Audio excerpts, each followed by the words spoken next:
Magsisimula na ang hearing ni Amo in 2 days. Umaasa ako na masasara natin yung ibang kasong hawak natin. Kamukha nung pagnanakaw sa museum at sa Instituto Bank. Sir, marami ng references dun sa pelikula ni Amo. Yung mga maskara, yung strychnine, at yung bala sa ulo ni Bullet, galing din dun sa baril ni Amo. Konde, anong iniisip mo? Sir, kailangan natin makausap si Marcus. Sa tingin ko, siya ang magkoconnect sa lahat ng kaso.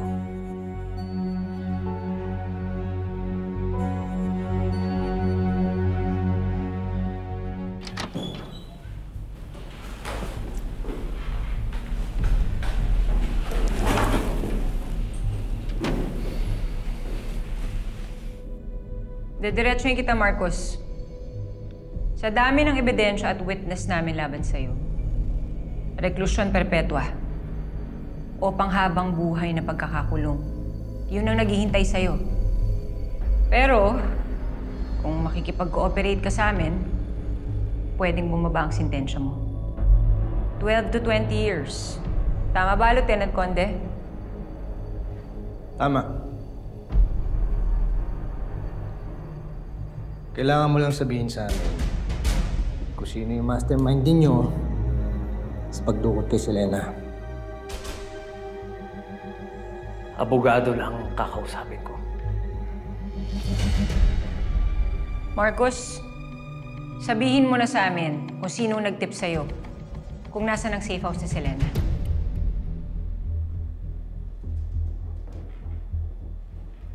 Abogado lang ang kakausapin ko. Sasayangin mo talaga yung pagkakataon na bumaba yung sentensya mo para protektahan lang yung mastermind ninyo? Abogado lang ang kakausapin ko.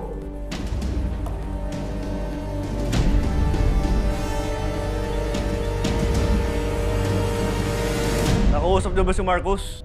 Yes, sir. Pero wala talaga kami makuha.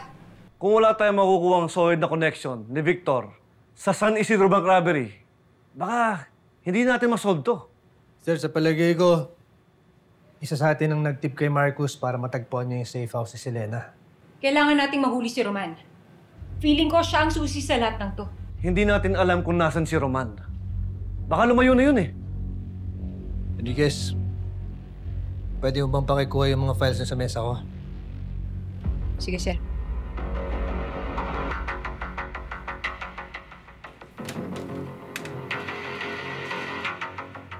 Anong plano mo, Konde? Baka hindi niyo magustuhan.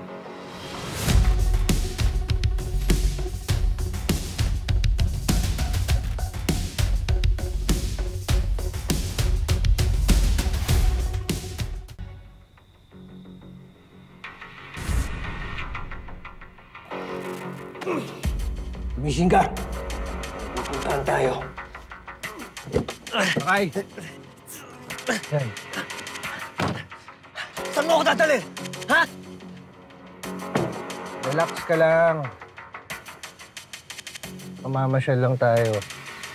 Hello, Dizon.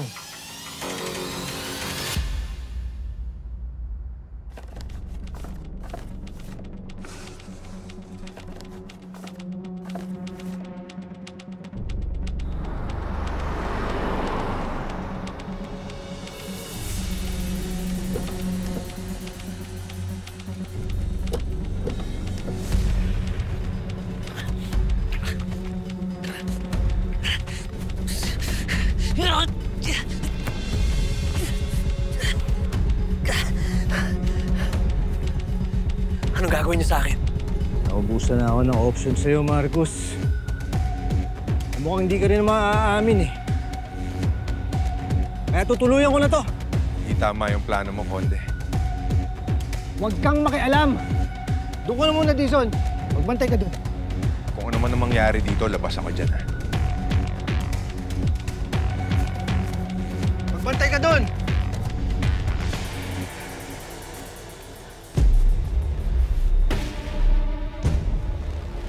Saan ka na, Marcus? Dahil katapusan mo na.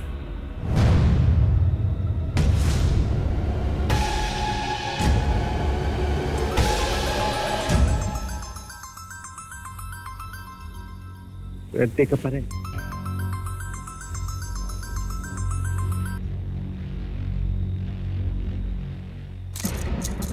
Hello? Ano, Dizon?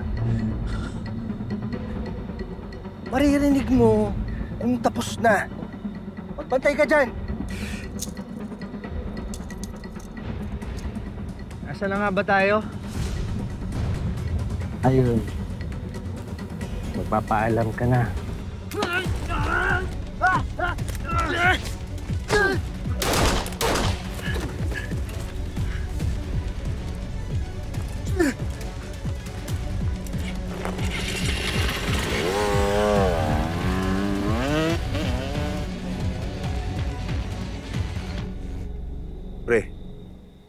Pre, tayo na. Wala na si Marcus.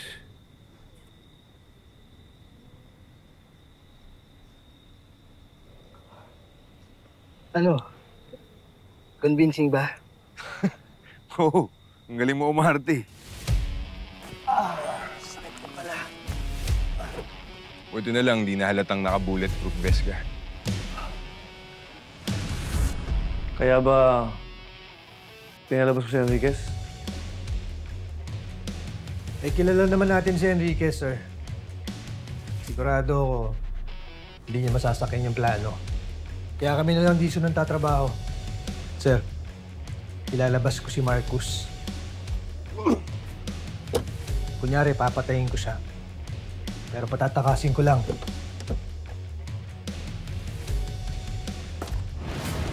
Sigurado ako, tunay niyang pupuntahan si Roman. Sige. Basta mag-iingat kayo. Sige na, report mo na, Chief. Tawagan mo na.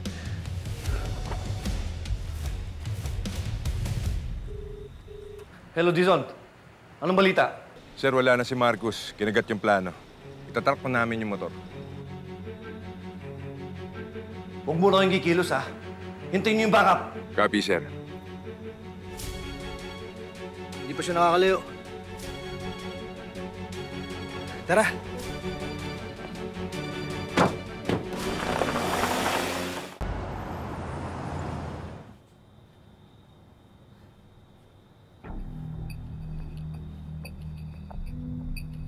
Nasaan si Roman? Tawagin mo! Tawagin mo! Boss!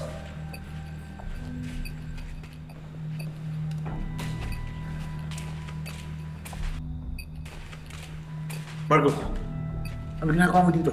Paano ka nakatakas? Nilabas ako ng lintik na konde na yan. Langya, totodasin pa ako para lang mapakanta ako. Si Roman. Ibig sabihin, tao siya ni Amo.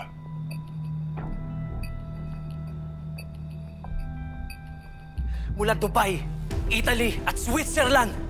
Perwisyo ang hatid ng mga yan. Pero hindi na makakapanggulo ngayon yung mga yan.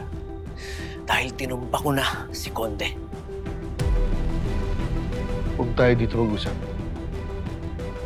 Kape ka muna. Alerto kayo.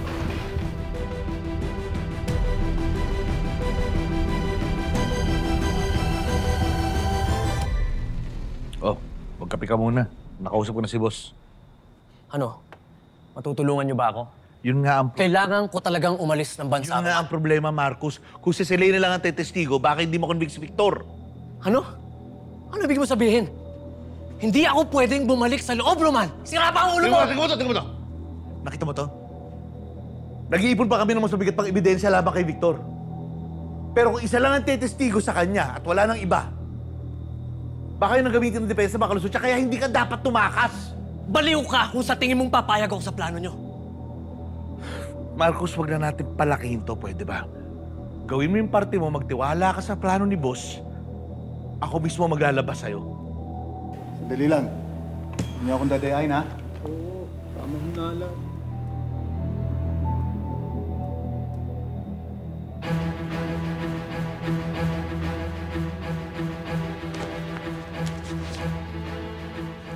Hayop ka, Roman. Kung sa tingin mong tama yung plano nyo, ikaw ang gumawa. Ikaw ang magpakulong!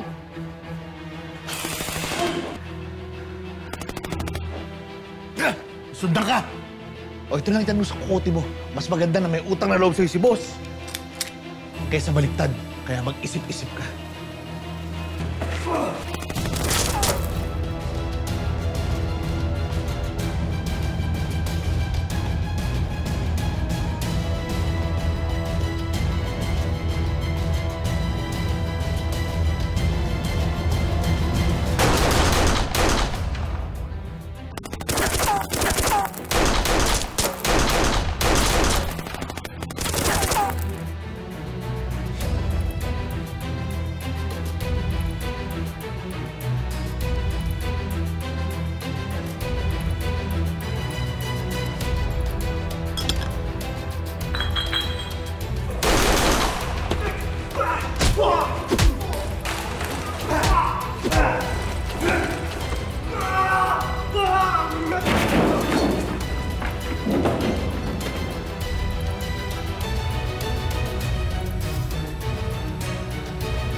Taas ang kamay!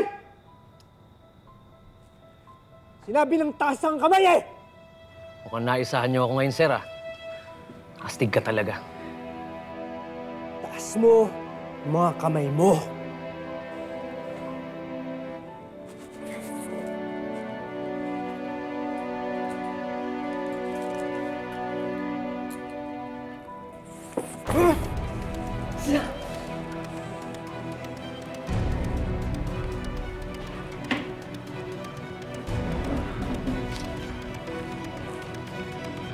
Bok.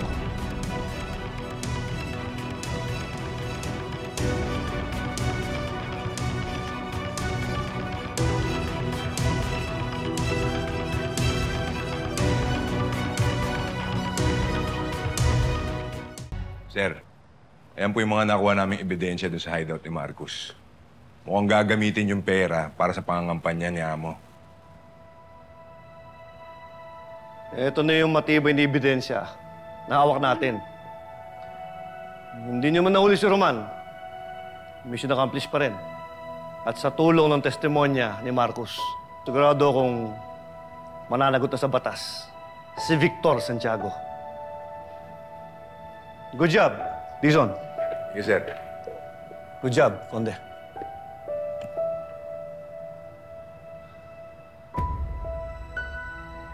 Sir, bakit di niyo naman ako sinama sa operation ninyo? Pasensya na, Enriquez. Naisip ko, baka hindi mo masakyan yung plano eh. Ngayon pa ba, sir? Pagkatapos ng lahat na pinagdaanan natin sa ibang bansa, ngayon pa ba ako hindi magtitiwala sa inyo? Enriquez, nanigurado lang kami. Huwag ka mag-alala. Bawi ako sa susunod. Kamusta pala yung lakad ninyo? May balita na ba? Nakakuha na kayo ng matibay na ebidensya laban kay Amo? Meron na. Eh di ibig sabihin mapapakulong na natin si Amo.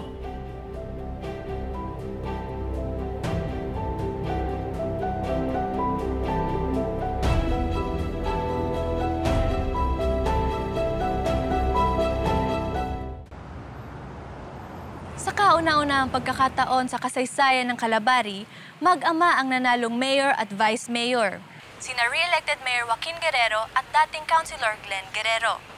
Matapos ang isang mapayapang halalan, tuluyang naipanalo ng mag-amang Guerrero ang boto ng taong bayan na anilay naniniwala sa kanilang hangarin na ipatuloy ang mga reforma sa lungsod. Ito po si Mira Torres nag-uulat para sa Today News. It's a good day for Calabari! Alam mo, porket nanalo lang yung manok mo, pag good day ka pang nalalaman. Ang ingay mo! Uy, kayo, anong ginagawa niyo dito? Di ba may trabaho kayo? Hoy, rumonda kayo ha! Pinapasahod namin kayo! Puro kayo tayo lang dito ah! Binabayar. Bakit? Ano? Kayo na ang kapitana? Para kayong kapitana? Anong bas kayo? Tara na nga! Tara na, Abdul! Magpapanggap lang naman si May trabaho Kapitana. kayo.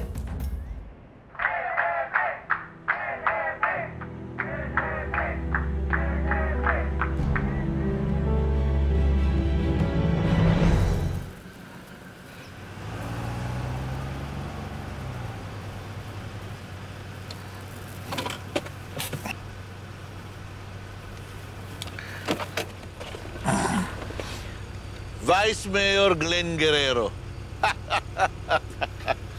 Ang ganda sa tenga. Sarap pakinggan.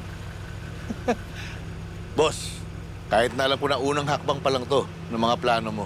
Congratulations. Salamat, Roman. Isa-isa lang. Ngayong naupo na ako sa pwesto, hindi na natin kailangan magpadali. Hindi natin kailangan magmadali. So, ano yung susunod nating hakbang? Alam mo naman ako, boss, ayoko yung nabubura ko eh. Gusto ko yung kilos tayo ng kilos. Ligpitin mo na si Marcos. Alam mo, boss, kung may isang taong liligwak sa'yo, si Marcos yun. Ganda ng desisyon mo nga. Masyado na siyang masakit sa ulo.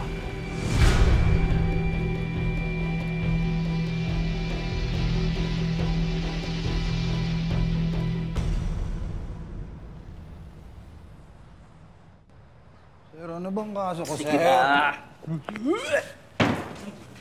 Sir, teka lang, sir. Sige na. Alam niyo ba, pwede ko kayong kasuhan, sir. Oh, sir. Anong kaso nito? Eh, lasing na lasing eh. Nanggugulo eh. Sige. Kunti lang naman. Diyan mo na palipasin ng gabi. Sige, sir. Happy lang ako, sir. Sige na, pasok na. Ano to, sir? Dali na. Pasok na. Iinumin, hindi mo na kaya. Sige na. Sige na, pasok na. Sabi. Doble. Sir. Bumili ka kaya muna ng merienda. Medyo nagugutom na ako eh. Libre mo? Oo. Uy. Sige na, ako na bahala dito. Thank you, sir, ha. Dami akong mabibili dito.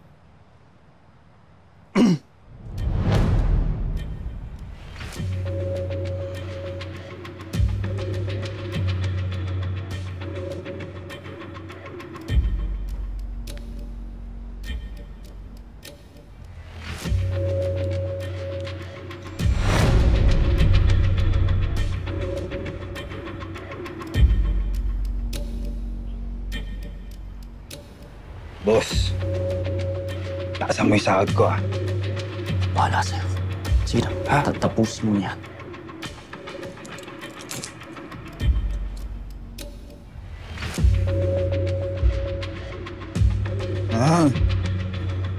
Ano lang yung tao, eh. Umugulo na, eh. Gusto ko lang naman mag-happy-happy.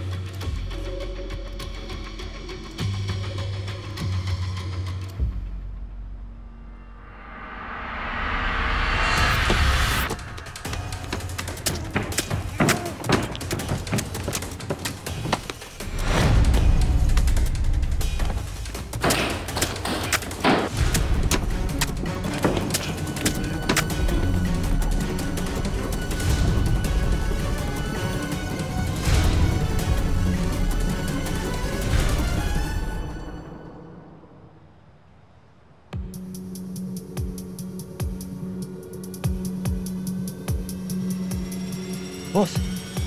Boss! Ano nangyari dito? Anong ginawa mo? Boss! Tiko! Ano nangyari dito? Pinatay nito si Marcos at plano niyang patayin pa yung iba. Kaya napilitan akong putukan. Di ba? Sige na, tumawag ka ng ambulansya. Sige, sir. Bilis!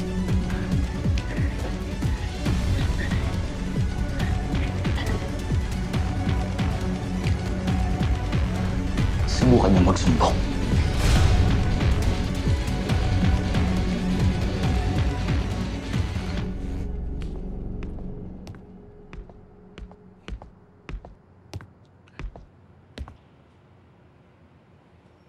Ayos na, boss. Malinis. Gusto ko sarado na to, ha? Malinis, boss. Parang yung plinano mo, aksidente lang. Sabi ng tao natin sa loob, nung binaril niya yung taong inutusan natin para patayin si Marcos, hindi daw nagkaroon ng investigasyon sa istasyon. Kitang-kita sa CCTV. Nag-amok yung tao natin. Binaril. Patay. Ganda, boss. Linis. Very good. Sisimulan ko na ang paghahari dito sa Calabari.